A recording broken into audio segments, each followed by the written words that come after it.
Welcome to the first video of the second module of the course on project structuring for the issuance of plastic credits. At this point, we are going to talk about the circular economy methodology to encourage the recycling of plastic materials. This is the first methodology under the voluntary program in circular economy.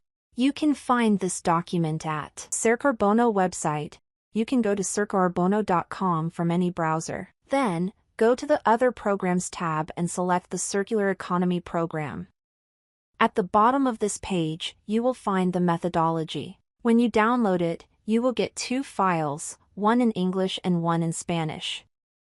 In these documents you will find all the information you need to know and understand the process related to the methodology. First, it is necessary to understand the objective and scope of this methodology. The objective is to increase and enhance plastic recycling projects in the formal and informal sectors. It is very important to understand that this methodology applies to any type of plastic, be it PET, polypropylene or polyethylene. If any type of plastic does not fall into this classification, it can be considered in the seventh category, which refers to other types of plastic. Once the objective of my project is understood, I can also begin to understand the project type configuration in the methodology. We have 4 project classifications. Type 1, this refers to new recycling plants, whether formal or informal, which can generate credits according to the retroactivity set out in the protocol. Type 2 refers to capacity increase, i.e. when the project increases the processing capacity within its plant, whether formal or informal. Type 3 refers to the rehabilitation of machinery and equipment. Type 4 refers to the increase of demonstrable collection or sorting capacity, according to the type of project. Once we understand what type of project our project refers to, we can proceed accordingly. We have to assess the general conditions of applicability. These conditions refer to whether the waste is collected or diverted from the environment to landfill, incineration, or other sources. It should also be verified whether the recycled waste is sorted according to the definition set out in the protocol and mentioned above.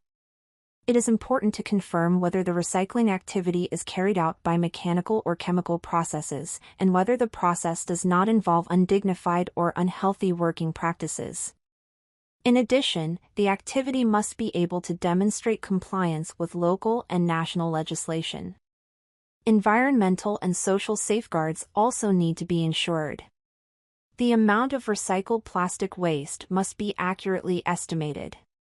For activity type 2, monitoring information from at least 2 years prior to project implementation is required.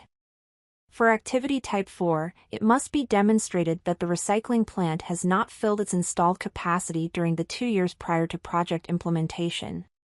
In addition, the recycled plastic must be sold to an identifiable plant or distributor, which ensures its recirculation in other processes. Fuel production is not considered a suitable end use for the applicability of this methodology. For instance, when plastic is used in incinerators, this is not considered a circular economy. It is also necessary that non-recycled plastics are managed in accordance with regulations and ensure that they are not disposed of in the environment or in landfills. In addition, recycled plastic waste that is sold must be monitored by the project owner, who must ensure that the manufacturer does not claim plastic credits resulting from its consumption.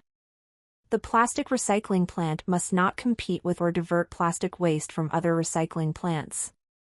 In the case of composite materials, this methodology shall only be applied when the plastic materials can be completely separated from the other materials. We now turn to the scale of the projects.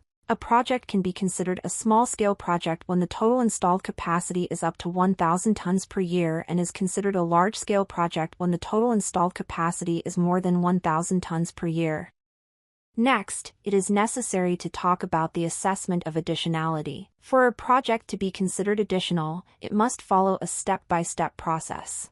The first step is to analyze legal additionality.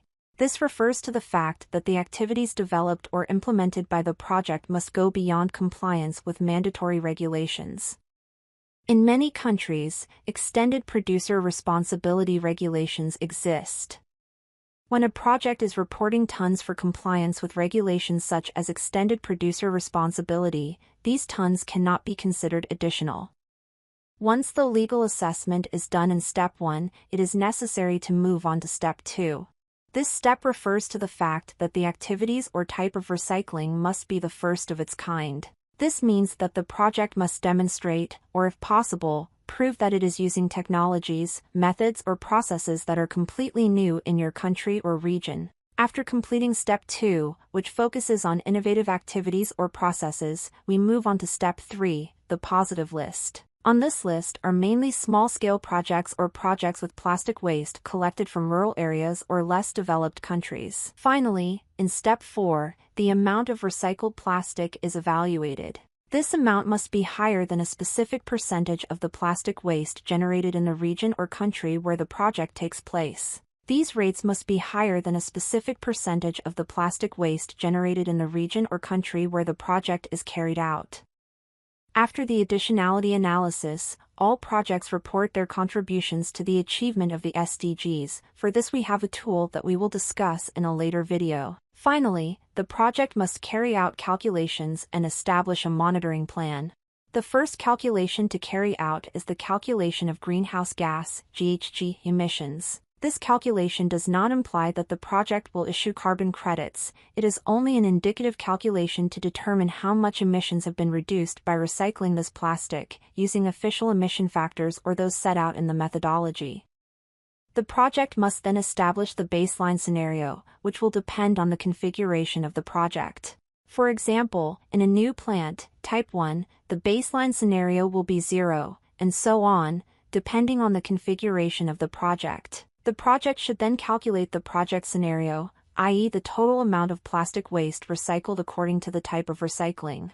It should also establish the leakage from the recycling process and finally calculate the net waste of recycled plastics.